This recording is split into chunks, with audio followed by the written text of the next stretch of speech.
Hi, I'm Scott with ScottGuitar.com. In this session I'm going to show you how to do string bending and also vibrato. First, let me ask you to visit my website where I offer Skype lessons, and please subscribe to my YouTube channel. So let's get started and zoom on in. Okay, here we are. We're going to be learning how to do some string bending, and what you need to understand about bending string, it's all about control. How do we get control? Well, with one finger it's going to be a little bit on the wobbly side and you're going to feel unsure. What I want you to practice, and what a lot of pros do, is when you do a bend, put another finger behind it. Same string, just a fret back, and then you push with two fingers. Now when you bend, there's two things that need to happen. The first thing is that there's got to be a good place for a bend. You can't just throw one in anywhere. You got to be in the mood to do it. The next thing you've got to know is how far up are you going to bend that note. In the blues, let's say we're going to start here on G7. In the blues, you bend a note a half a step or one fret. So what I suggest you do is play the pitch you're going to bend it to, and then come back and bend to it. This is how you tune your bend. I'm going to bend to this pitch, so I'm going to play this. Now I'm going to come back, keeping that tone in my head, and I'm going to bend to that pitch.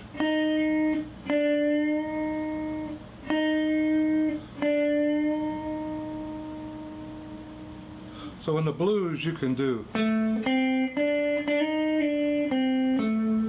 That's one way to say this in pitch. But let's do it with a bend. A little more bluesy, isn't it? Now, going a half a step or one fret is for the blues. Now, when you're doing rock, typically you're going to bend a whole step. So we're still working with G7. I want to bend this to the pitch at G9.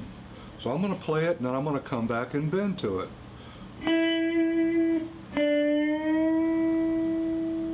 So now you're getting accustomed physically on what you have to do to bend to that pitch.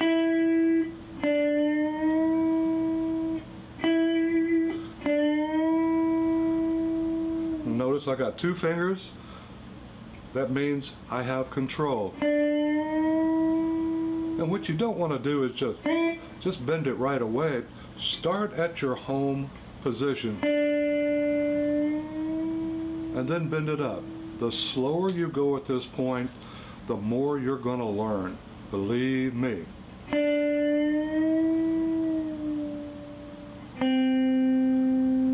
G5, D7. I want you to do those three notes.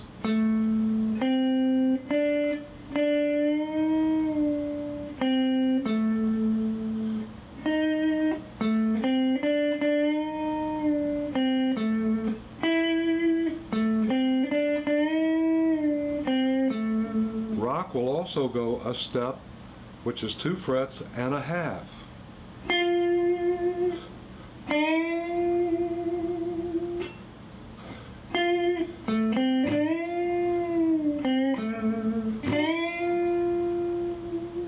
Now when you get your bend up, you can give it a little shake. That's vibrato.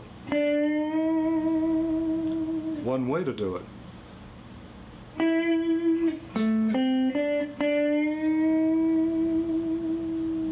Also, when you're bending, you want to consider a couple of things.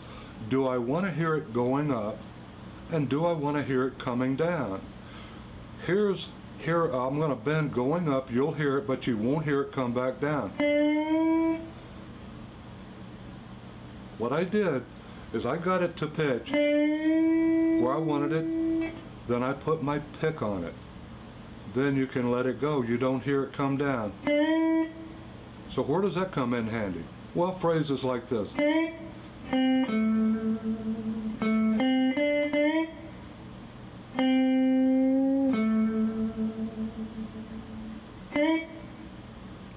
Now this is called a pre-bend. You're not going to hear it going up, you're only going to hear it come down. A pre-bend means I'm going to bend it first and then pick it, and then I'm going to let it fall.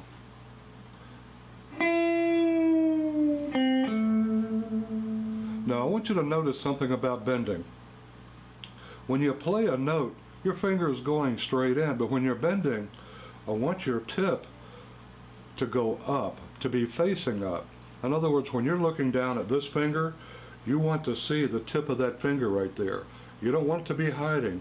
That means you got to press in and push up, and that's double the work that you really need to do. Just the weight of your finger, just simply try it. Just push up with the weight of your finger on that note. It's almost like you don't have to try to push in. The weight of your fingers got it. Also notice when I'm bending, this finger is not doing what we call bench pressing. I'm not bending at the knuckles. You notice this finger is locked in. So how am I moving the string up and down? Well, actually, I'm twisting my wrist. Anything attached to this hand, such as this finger, is going to move. So when I bend, see how I'm twisting my hand? Treat this guy right here like a wood clamp. It doesn't move, it just holds the string under control.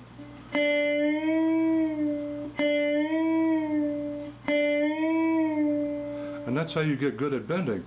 You lock that finger in place and turn your wrist. Anything attached to that wrist is going to move.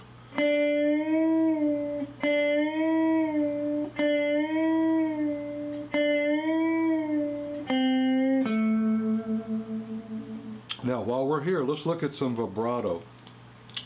Now, the vibrato is simply you taking the note and pulling it out of pitch in the same fret that you're playing.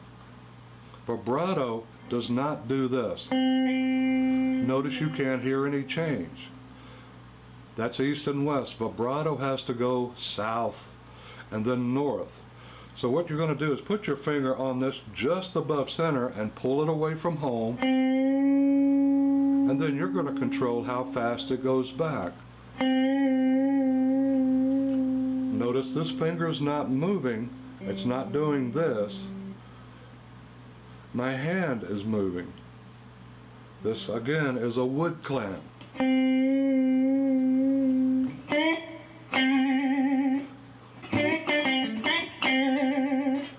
But you don't start there, you start here. You learn how to control the string.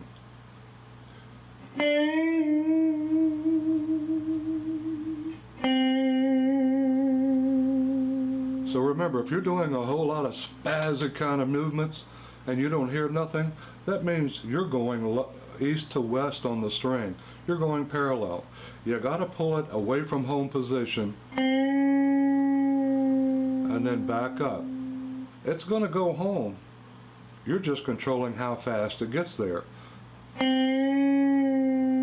So I would start by doing this, pulling it away from home and then letting it go back.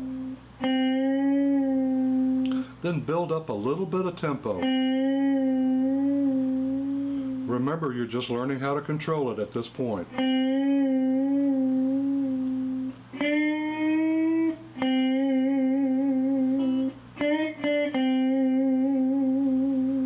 Every little move you do with this hand, you want to hear the result on this string. If you see somebody spazzing like that, not a whole lot of movement, they don't know how to do the vibrato.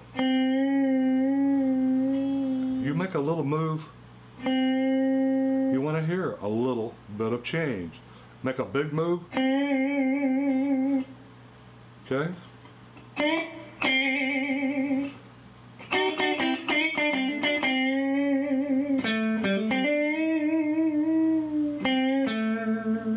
And just remember, work on those two techniques. It doesn't happen immediately. Once you learn how to control it, you'll be good to go.